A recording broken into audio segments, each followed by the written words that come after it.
할렐루야, 반갑습니다. 2020년 12월 4일 날마다 기적을 경험하는 새벽 주양 날기새. 오늘은 우리가 인생을 살아가면서 꼭 알아야 될 5가지 이야기 중에 첫 번째 이야기를 함께 나누도록 하겠습니다.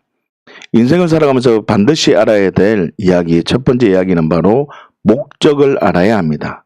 내가 존재하는 그 목적을 반드시 알아야 합니다.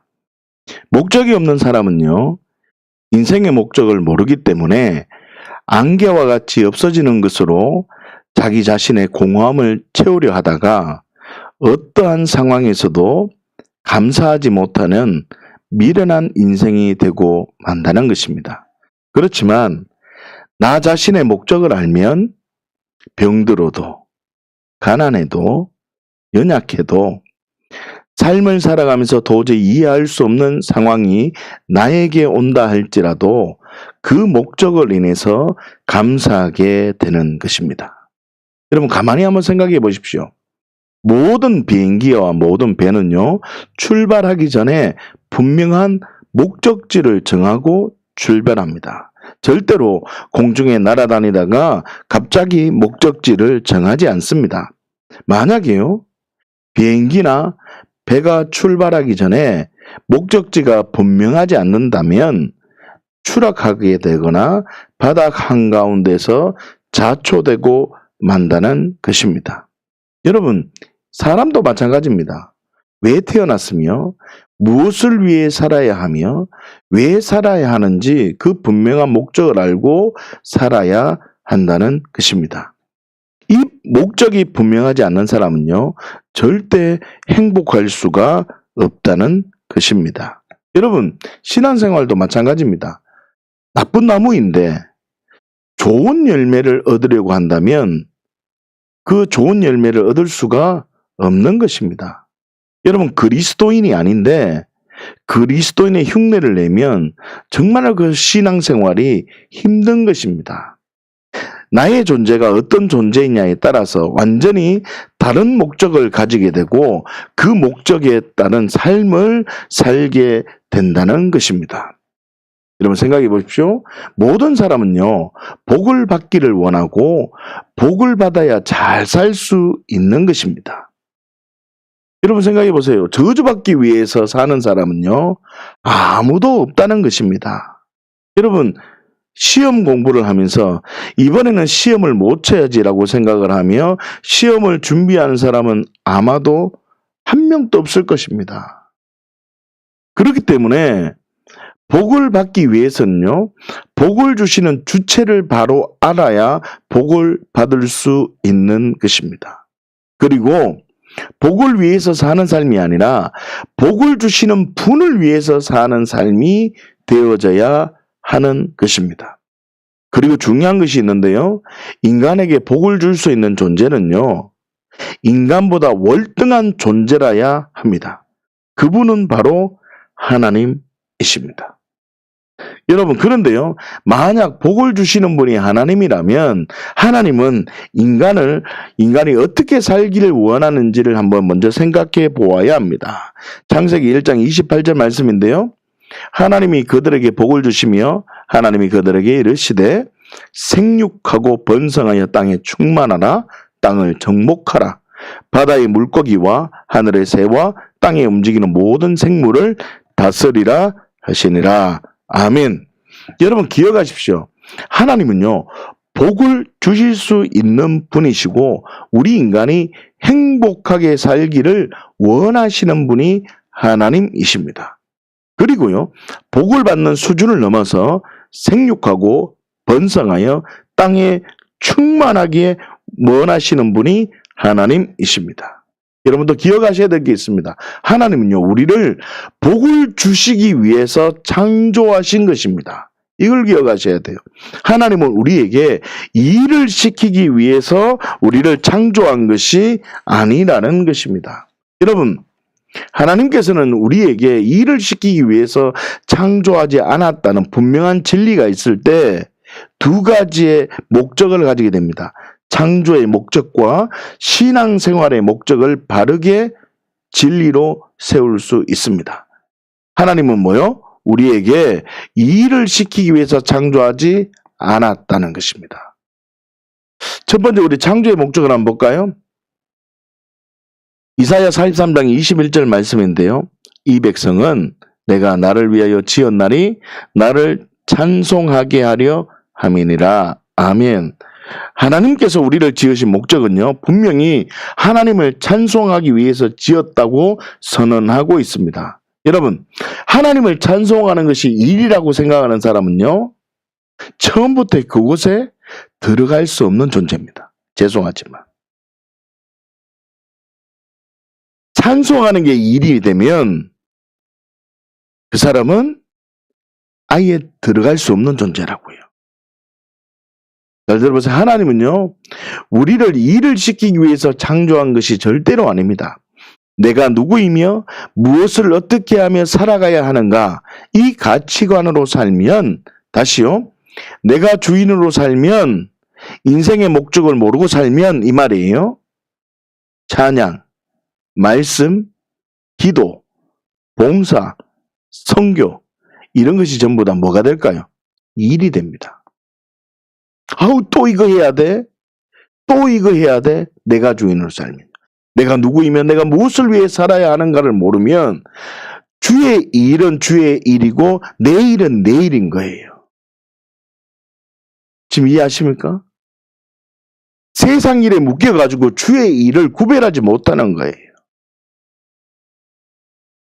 신앙생활을 하는데 내가 편안할 때는, 세상에 터치가 없을 때는 신앙생활 열심히 하고, 세상에 터치가 오면, 세상에 어떤 묶임이 오면 신앙생활을 못하는 거예요.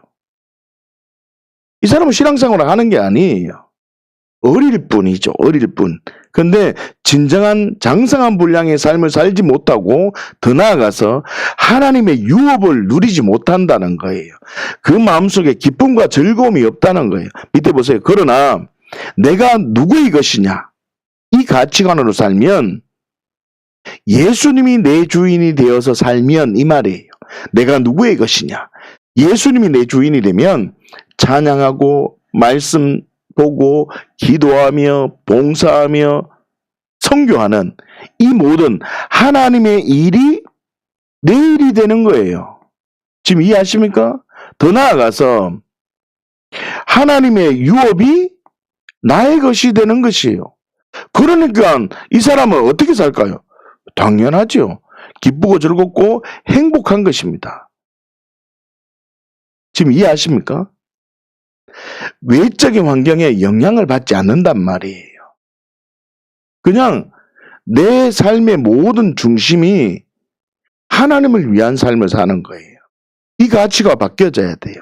이 가치가 바뀌어져서 정말 하나님의 일이 내 일이 되고, 그래서 하나님의 유업을, 하늘의 삭스를 받는 거예요. 할렐루야. 여러분 잘 보세요. 품꾼은요, 포도원에 들여보내기 위해서 주인이 품꾼을 부른 겁니다.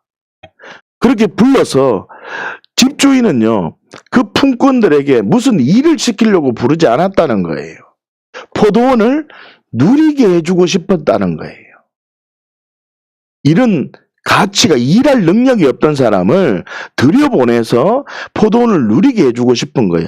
누리면서 주인이 어떤 분이고 그 주인이 어떤 생각을 가지고 있는 분인지 발견해서 그 주인의 뜻에 그냥 반응하는 거예요. 자, 이제 보세요. 포도원에 가만히 있으면서 쉬면서 포도원도 따먹고, 주인은 단 한 번도 일을 시킨 적이 없단 말이에요. 그런데 포도원에 있는 걸 누리면서 가만히 보니까, 주인 생각을 보니까, 이거 주인이 포도원의 열매를 지금 거두는 게 주인의 마음이구나.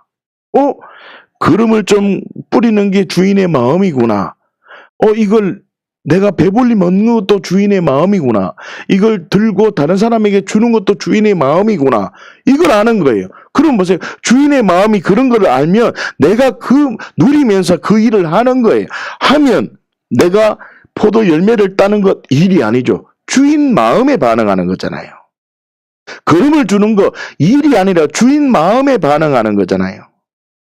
지금 이 흐름을 이해하셔야 돼요. 그 주인 마음에 그 주인이 원하는 걸 내가 하고 주인의 뜻을 발견해서 그 원하는 일을 내가 하고 나니까 주인은요 나에게 포도원을 누리게 하고 주인은 나에게 유업을 주는 거예요. 그 삭스를 주는 거예요. 상당하게 준단 말이에요. 주인이 계약해 놓은 그 상당한 것을 자기가 없던 내가 풍성한 열매로 항상 있는 열매로 증언하는 삶으로 살게 되어진다는 겁니다. 여러분 이기를 보십시오. 내가 누구의 것이냐? 나는 포도원에 들어갈 마음이 없던 장터에 있던 사람이에요. 나는 포도원에 들어갈 수 없던 존재였는데 내가 포도원 주인의 것이 되니까 내가 주님의 것이 되니까 그 안에 있는 걸 다 누리는 겁니다. 그래서 거기 들어가 보니까 아버지 일이 내 일이 되는 거예요. 이 목적이 바뀌는 거란 말이에요. 그 아버지의 유업이 다 내게 되는 거예요. 그러니까 아버지의 일이 기쁘고 즐겁고 행복하는 거예요. 그래서 이런 창조의 목적이 세워지면 신앙생활의 목적을 진정한 목적을 발견하게 된다는 거예요. 여러분 보세요. 두 번째, 삶과 신앙생활의 목적이 완전히 바뀝니다. 요한일서 1장 3절 말씀 보세요. 우리가 보고 들은 바를 너희에게도 전함은 너희로 우리와 뭐가 있다고요? 사귐이 있게 하려 함이다 라고 하잖아요. 우리의 사귐은 아버지와 그의 아들 예수 그리스도와 더불어 누림이라. 여러분 하나님의 것이 안 되고 그냥 내 삶이 나의 것으로 되면 사람의 마음속에는요 자신들이 추구하는 신앙 스타일이 다 있어요. 어떤은요 기도를 중요시하고 은사를 중요하게 생각하기 때문에 교회가 영적이어야 된다고 생각을 합니다. 어떤은요 예배와 뜨거운 찬양과 그런 것이 중요하다고 생각하기 때문에 교회가 은혜스러운 분위기가 있어야 된다고 생각을 합니다. 어떤은요 말씀이 풍성해야지 사랑이 넘쳐야지 라고 생각을 하기 때문에 교회가 늘 새롭고 따뜻한 분위기가 나야 되고 무엇을 경험해야 된다고 생각을 합니다. 여러분들 어떤 이는요 선교하는 것, 봉사하는 것, 구제하는 것이 중요하다고 생각하기 때문에 교회가 행동하고 사회와 지역에 위해서 섬겨야 된다고 생각을 합니다. 여러분 그런데요 이 모든 것은 실제로 다 필요한 것이고 맞는 말입니다. 그런데 틀린 말입니다. 잘 들어보세요.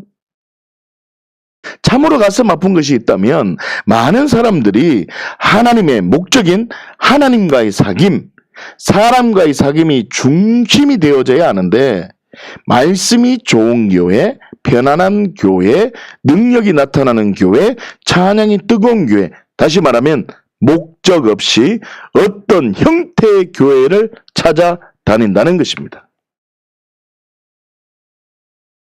교회, 음부의 권세가 무너진 그 교회, 그 안에서 하나님이 어떤 분이고 하나님의 것을 누리는 것이 교회입니다. 그러기 위해서 훈련 교관으로 교회 공동체 식구를 붙여주셨는데 그래서 하나님과의 교제, 옆에 있는 성도들과의 훈련 교관으로서의 교제, 이거와는 전혀 관계없이 말씀이 좋으니까 이 교회 온다는 거죠. 편안하니까 이 교회 온다는 거죠. 능력이 나타나니까 이 교회 온다는 거죠. 나를 위해서 기도해 주니까 이 교회 온다는 거죠. 하나님이 꿈꾸는 목적과는 정반대의 삶을 살아가고 있습니다. 여러분, 신앙생활에서 가장 중요한 게 무엇입니까? 요한일서 1장 3절 말씀인데 다시 한번 볼까요? 우리가 보고 들은 바를 너희에게도 전하면 너희로 우리와 사귐 있게 하려 함이니 우리의 사귐은 아버지와 그의 아들 예수 그리스도와 더불어 누림이라. 그것은 바로 사귐입니다. 목적은 사귐이라고요. 잘 들어보십시오. 하나님께서 세상을 창조하시고 우리를 창조하신 목적은요. 성부 하나님, 성자 예수님, 성령 하나님께서 이 세 분이 누리는 관계를 우리와 함께 나누고 싶었기 때문에 그분과 똑같은 형상으로 우리를 창조하신 것입니다. 다시 말하면 하나님께서 우리를 창조하신 목적은 하나님이 누리시는 그 영광을 우리에게 똑같이 누리게 해주고 싶어서 우리에게 복을 주시고 생육하고 번성하며 모든 생물을 다스리는 권세까지 주신 것입니다. 이 일을 시키기 위해서 주신 게 아니라는 말입니다. 자, 그렇다면요. 하나님의 목적인 사귐의 관계, 그 관계가 회복된 사람에게 나타나는 현상이 있습니다. 첫 번째, 주인이 바뀌었습니다. 내 마음대로 살지 않는다는 것입니다. 내 마음대로 살지 않습니다. 여러분, 목적을 모를 때는 자기 마음대로 살아갑니다. 목적을 모르고 말씀을 읽을 때는 자기가 좋아하는 말씀만 읽고 기분 좋을 때만 말씀을 읽었어요. 그렇죠? 목적을 모르고 기도할 때는 문제를 해결하기 위해서 기도하고 능력과 기적이 나타나길 기도하고 내 문제 붙들고 기도한다는 거예요. 주양교회 공동체 식구들 중에도 아직도 내 문제 붙들고 기도한다면 저는 정말 가슴이 아플 것 같아요. 정말 그러면 안 돼요. 목적을 모르는 거예요. 목적을 모르고 하나님도 모르고 성경도 모르는 거예요. 주양교회 공동체 식구라면 말씀을 읽을 때 그 말씀이 무슨 내용이냐, 신비한 내용이 뭐냐. 여러분, 성경을 볼 때 이쪽으로 볼 수 있고 저쪽으로 볼 수 있단 말이에요. 그날 내 감동을 따라서 그 말씀이 보여지는 각도가 다 다르단 말이에요. 그런데 놓치지 말아야 될 게 있단 말이에요. 그게 뭐냐면 어떤 말씀을 보든 어떤 구절을 보든 그 말씀 속에 하나님은 누구인지를 놓치면 안 된단 말이에요. 그리고 좋아하는 말씀만 읽고 기분 좋을 때만 말씀을 보는 게 아니라 늘 말씀을 가까이 해야 된단 말이에요. 두 번째, 기도는 내 기도 내가 붙들고 기도하면 안 돼요. 그걸 이루려고 몸부림치지 마세요. 내 기도 내가 붙들고 기도한다는 말은 내 마음을 안 열겠다는 말이에요. 교회 공동체 안에 들어오지 않겠다는 말이에요. 이런 마음을 열고 내 마음을 열어야지 주님이 내 안에 들어올 수 있단 말이에요. 내 믿음의 문을 열어서 주님 내 마음을 열어 하나님 이 성도가 나를 위해서 기도할 때 두세 사람이 모여서 기도하면요 음부의 권세가 무너진다 하잖아요. 그러니까 내 마음을 열고 다른 사람에게 내 기도 제목을 열면 음부의 권세가 무너진다는 거예요. 여러분, 이 비밀을 빨리 발견하셔야 됩니다. 그러나 목적을 알면, 잘 들으세요. 그러나 목적을 알면 나를 불러주신 그분을 알려고 말씀에 계속 집중합니다. 말씀을 자꾸 연구하지 않습니다. 여러분, 생명을 발견하셔야죠. 말씀에 하나님과 예수님을 발견해야지 그 말씀이 내게 생명이 된단 말이에요. 그분을 알려고 말씀을 보는 거예요. 그리고 그분과 이야기하고 싶어서 기도하는 거예요. 그리고 그분의 일이 내 일이 되어서 살아가는 겁니다. 그러면요, 그분의 영광을 함께 누리는 삶을 살아간다는 말이에요. 그러니까 주인이 바뀌어지는 것이 얼마나 큰 은혜인지 여러분들이 빨리 발견하셔야 됩니다. 여러분, 반복되지만 제가 다시 한번 설명해 드릴게요. 이 포도원에 있던 이 들어간 품꾼은요, 주인이 품꾼에게 일을 시키려고 부른 것이 절대로 아니었어요. 오늘 품꾼은 주인이요, 그 포도원을 누리게 해주고 싶은 거예요. 그래서 포도 열매도 한번 먹어보고 거기서 준비된 만찬도 한번 먹어보고 쉬는 거예요. 쉬다가 그 주인과 같이 이야기하고 교제하고 사귐을 가져보니 주인이 야, 니만 먹지 말고 포도 열매를 좀 수확해봐라. 이런 감동이 오는 거예요. 자꾸 이야기하다 보니까 야, 이거 거름도 좀 쳐야 되지 않겠냐. 요 주변 청소도 해야 되지 않겠냐. 이런 생각이 드는 거예요. 그런데 이 사람은 일한다는 느낌이 없는 거예요. 왜요? 그분과 사귐 속에서 내가 자발적으로 하는 거예요. 내가 하는 거예요? 예수가 하는 거죠. 생명의 힘으로 하는 거죠. 누리면서 얻어지는 힘으로 하는 거예요. 그러니까 그분의 일이 내 일이 되는 거예요. 그런데 그렇게 하다 보니까 그분이 또 나에게 내가 포도 열매를 먹는 것을 넘어서 삭까지 준다는 거예요. 그분이 주신 그 모든 가수원을 전부 다 내가 다 내 것이 되고 내 것이 되는 거예요. 내 거. 다 누리면서 나누어 주는 거. 그분의 그 은혜로 사는 거예요. 그러니까 예수님이 주인이 되는 게 얼마나 귀한 건지 모릅니다. 그래서 이 비밀을 안 사람은 하나하나 믿음이 성장하는 거예요. 이 영적인 복이 임하면, 잘 들으세요. 영적인 복이 임하면 혼의 가치관이 작동이 되는 거예요. 아, 그래, 맞아. 이제 주도권을 주님께 내어드리고 내가 이제 삶을 살아야지. 이 주도권이 바뀌어지면 이제 영적인 복이 와요. 그러면서 하나하나 열매가 맺어져요. 그러면서 이 열매가 성장하는 단계가 뭐냐면 첫 번째로 시간을 하나님께 드리는 거예요. 주의를 성수하는 거죠. 공예배를 성수하는 거죠. 이거 반드시 해야 되죠. 이거 안 하면서 복을 누리기를 원한다? 하나님의 것을 구별해야죠. 내 목적과 가치를 하나님께 바꿔야죠. 이걸 안 하면서 하나님의 엄청난 복을 원한다? 그분의 영광을 누리기를 원한다?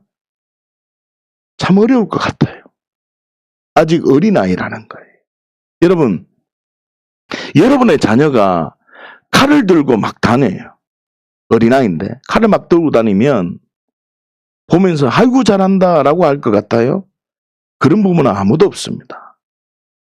다시 말하면 칼을 들고 다니면 화를 내야 되고 채찍질을 해서라도 너 결코 그것을 들고 다니면 안 돼 라고 말해야죠. 그게 정상적인 부모입니다. 하나님은 우리에게 칼을 들고 무엇을 자르고 무엇을 할 수 있는, 요리를 할 수 있는 그 수준이 될 때 칼을 주는 겁니다. 하나님은 우리에게 재정을 줄 때도 마찬가지입니다. 하나님은 우리에게 건강을 줄 때도 마찬가지고 하나님은 우리에게 무엇을 초자연적인 능력을 줄 때도 마찬가지라는 겁니다. 왜요? 그것을 누릴 수 있는, 그것을 잡을 수 있는 근력이 생겨야 된단 말입니다. 그 근력은 그분을 알고 그분의 이야기를 들으며 그분의 일이 나의 일임을 믿음으로 반응해서 한 걸음 한 걸음 나아가는 자에게 주시는 그분의 영광을 누리는 것임을 여러분들이 아셔야 돼요. 여러분, 태어나는 것과 성장하는 것은 분명히 다르다는 것을 아셔야 됩니다. 이 진리를 여러분들이 생각해서 복음을 영화롭게 하는 우리 죄한가족 되시기를 예수님으로 축복합니다. 두 번째요, 부활을 증거로 믿습니다.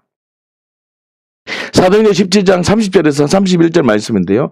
알지 못하던 시대에는 하나님이 간과하셨거니와 이제는 어디든지 사람에게 다 명하사 회개하라 하셨으니 이는 정하신 사람으로 하여금 천하를 공의로 심판할 날을 작정하시고 이에 그를 죽은 자 가운데서 다시 살리신 것으로 모든 사람에게 믿을 만한 증거를 주셨음이라 하니라. 아멘. 죽은 자 가운데서 다시 살리신 것으로 믿을 만한 증거를 주셨다라고 말씀하고 있습니다. 믿음의 사람은요, 어떤 현상과 기적에 집중되는 삶이 아닙니다. 부활을 믿을 만한 증거로 딱 붙들고 삶 속에 부활의 능력을 경험하는 삶, 부활의 능력으로 누리는 삶으로 살아간다는 것입니다. 사랑하는 주양가족 여러분, 어떤 목적을 가지고 살아가십니까? 우리의 시선을 주님께 고정하고 하나님과의 관계를 회복하기 위해서 목숨을 걸어야 돼요. 아버지의 그 목적이 무엇인가? 하나님의 비전이 무엇인가? 여러분, 주님 오실 날 멀지 않았어요. 그런데 하나님의 일을 단 한순간도 못하는 거예요. 하나님의 영광을 위해서 단 한순간도 내 삶을 드리지 못하는 거예요. 환경에 치여가지고, 먹는 것에 일에 치여가지고, 세상 일에 치여가지고 하나님의 나라를 위해서, 하나님의 목적을 위해서, 주인을 위해서, 예수 그리스도를 위한 삶으로 단 한순간도 살지 못하는 거예요. 교회의 목적이 있단 말이에요. 교회는 그리스도인들이 모인 공동체가 교회단 말이에요. 그래서 예배당이라 하잖아요. 성전을 예배당이라 하잖아요. 그래서 예수님 믿는 사람들이 모이면 뭐냐면 두세 사람이 모이는 거예요. 두세 사람이 모이면 그곳에 예수님이 계셔서 내가 너와 함께 하니까 음부의 권세가 무너지는 거예요. 그러려면 어떻게 될까요? 두세 사람이 몸으로 모이는 게 아니란 말. 마음과 마음이 열려져야 된단 말이에요. 내 마음을 열고 내 깊은 곳에 있는 고민을 얘기하는 거예요. 이 사람이 어떻게 생각하고 이 사람이 나를 어떻게 보고 이 사람이 나를 어떻게 평가할까? 그런 생각하지 마세요. 그 사람 죽었단 말이에요. 나는 시선을 하나님께 고정하고 나는 하나님과의 관계, 사람과의 관계를 나는 그리스도의 말씀으로 나는 반응한단 말이에요. 그래서 마음을 열고 서로 훈련 교관을 여기며 나를 지도해달라고, 나를 도와달라고 마음의 문을 열고 믿음으로 한 걸음 한 걸음 한 걸음 나아가면 그 놀라운 은혜가 부어진다는 겁니다. 하나님의 그 열매, 하나님께서 준비해둔 그 싹, 내가 들어가서 포도를 마음껏 먹고 거기에 준비된 모든 것을 그냥 마음껏 다 누리는 그 누림을 떠나서 뭘 준다고? 상당하게 약속된 그 삭을 받게 된다는 겁니다. 여러분, 성령님과 인격적인 관계로 동역해서 진정한 하나님의 목적을 이루어내는 우리 주양 가족 모두가 되시기를 예수님의 이름으로 축복합니다. 할렐루야.